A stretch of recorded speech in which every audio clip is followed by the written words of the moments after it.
Sekarang tuh gini. Sekarang Sigit itu punya pahaman gini. Paham nggak? Ketika orang sudah tidak jamaah itu bukan dikatakan Islam.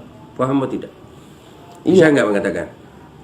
Kan la islama illa bijamaah, berarti tidak dikatakan Islam kalau orang itu tidak jamaah.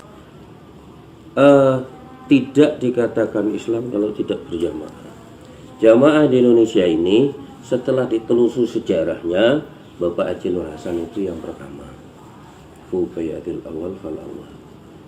Berarti dengan adanya jamaah Pak Nur Hasan, berarti sudah ada jamaah.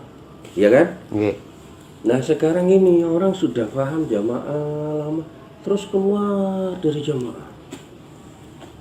Minal ard itu adalah sebagian dari bumi, itu sudah ada penjelasan. Di mana ada jamaah yang sama dengan menetapi PA itu bisa masuk surga. Tapi kalau di Indonesia dia mengatakan hanya LD, benar itu, saya juga jamin benar. Saya nggak ragu-ragu. Karena yang netepi jamaah itu awal mulanya adalah Haji Nur Hasan, dan sekarang organisasinya LDII.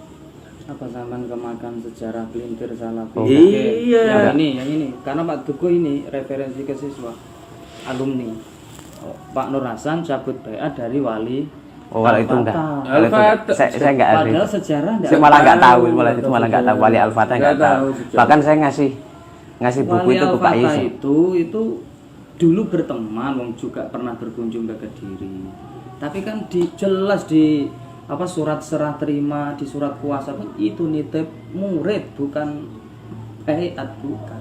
Pak Nur Hasan sudah dibayar 41, kejadian itu kan 60-an atau 50-an sekian. Itu kan pelintir kan ini. Enggak Itu orang zaman sekarang kok mau membahas sejarah.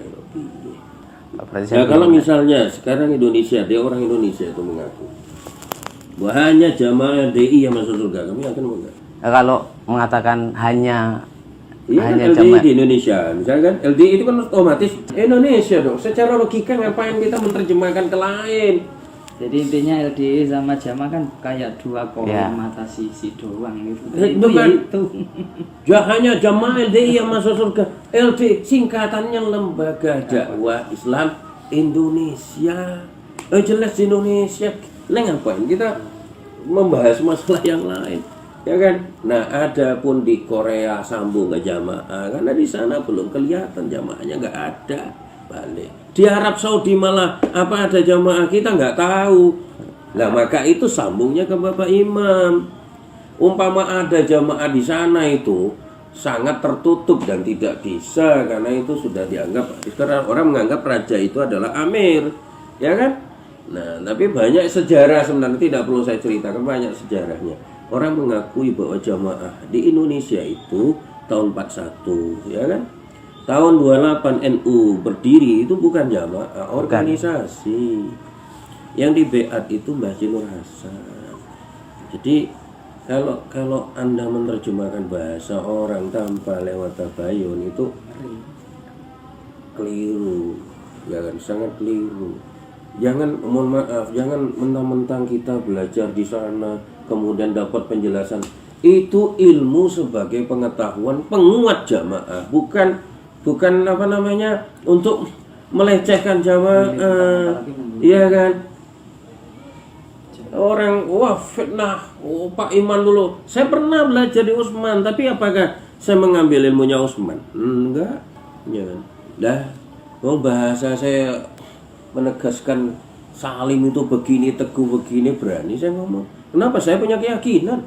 Walaupun bahasa saya masuk YouTube, tidak ada masalah, itu urusan dia. Ya kan? Tapi keyakinan kita itu loh, bahwa di luar jamaah ini bukan Islam. Kalau dikatakan orang Islam, dia harus berjamaah, wajib jamaah itu. Berarti kalau dia nggak jamaah, Islamnya nggak sah. Nah, sholat di belakang orang itu ya sama aja, ya kan?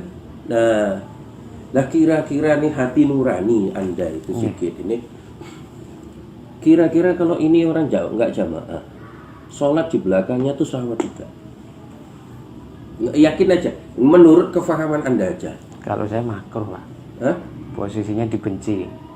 Berarti sah. dibenci. Ya, Berarti kalau makruh hukumnya- itu boleh kalau dikerjakan, hukumnya- tidak masalah kan? Kalau hukumnya sah, cuman itu dibenci kalau saya demikian. Kenapa? Oh dia nggak jamaah kok. Enggak.